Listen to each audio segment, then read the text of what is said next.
I'm going to take a short break from that tri-field trials bike for a little while I sort out what I've got here, as we're possibly back on the case with the Norton Navigator and the missing second gear. The owner of the Navigator has sent me a set of gearbox internals from a so-called unit Matchless 350, and they share a lot of, or most of, their gearbox components. So in the foreground here nearest me we've got the Norton Navigator internals, and behind it we've got the Matchless internals, and I'm going to try and get the bits that I think I need.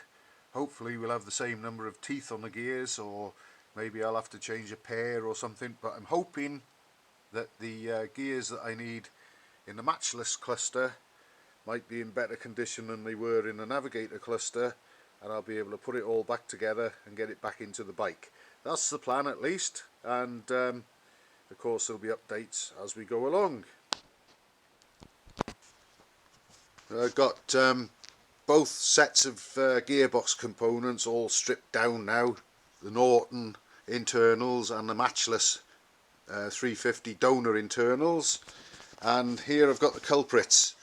Now hopefully we might be able to see a bit of a difference here, but on the right I've got the Norton Navigator gearbox parts, the ones, the components that give us, or should give us, second gear, which are worn, which is this main shaft sliding gear and the corresponding main shaft gear here, and on the left the Matchless ones.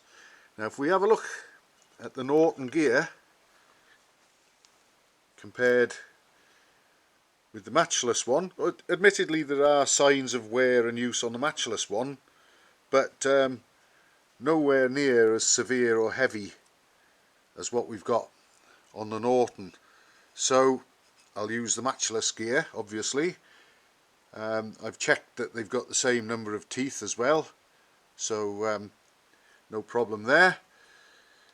Likewise the main shaft gear, obviously there's a lot more wear on the Norton one than on the Matchless, nearly completely rounded off there.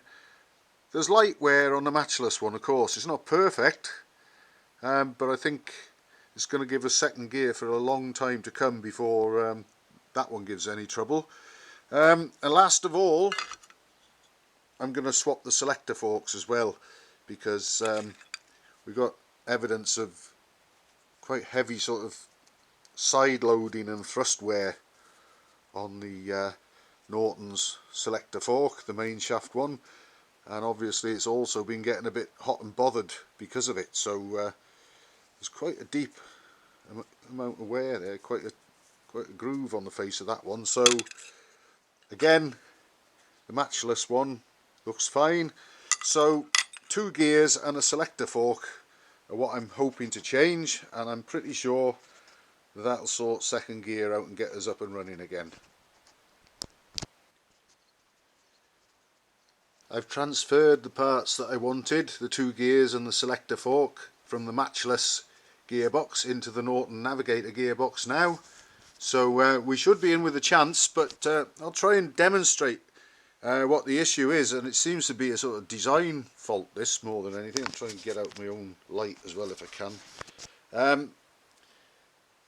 On the main shaft, when this gear engages with this gear, you've got second gear. When I operate the selector mechanism, watch what happens. That's as deep as it'll engage. There's a hole probably nearly 3mm there where the gears could actually move closer together. That's me pushing them together to give deeper engagement. So it's the track in the selector mechanism. Admittedly the spindle I've got holding the selector forks in place at the moment is a little bit wobbly in there. It's not quite as big a diameter as the one in the engine casing, so that might compound matters a little bit, but basically there's no wear on that selector plate. And here's the one from the Matchless, just to sort of show. Basically this track here moves the selector which we've got on the main shaft, and that there is what gives us second gear. I reckon if that had just been, that little curve had been slightly deeper, scalloped out slightly deeper, and this obviously moved over as well, that would give us better engagement of second gear. But there's no actual wear on that one, as can be seen, there's no wear on this one. But I think actually if they had just made that little bit sort of further over to the right of our picture,